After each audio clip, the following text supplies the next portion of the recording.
If it does come to a government shutdown, do you consider that to be a financially terrible thing for the United States? And how long could it last before it would become something we just couldn't tolerate?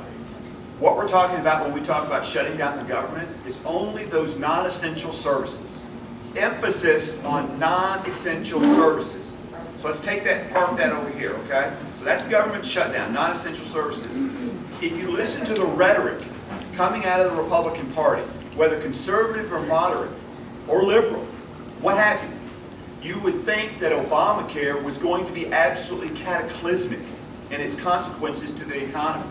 I mean, it doesn't matter if Senator Alexander's talking this way, or if you've got Speaker Boehner talking this way, or Leader McConnell talking this way.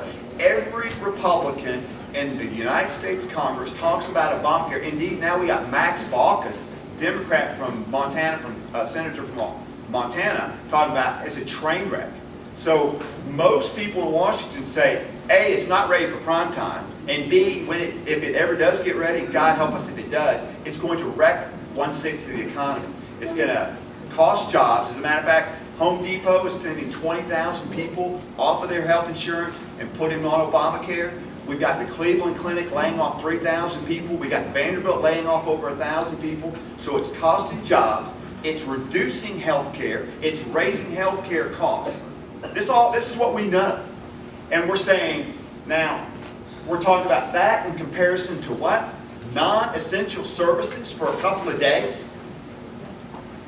Put it on balance, ladies and gentlemen. Give me holding up the government for a couple of days on non-essential services. We're talking about a wrecking ball to the United States economy and to health care. What if it came to holding up the government for non-essential services until President Obama was out of office, if it came to that? Would you make that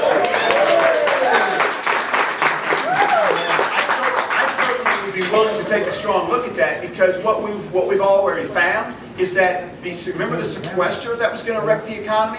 The sequester, Ralph, has actually helped the economy. And so we're still under sequester.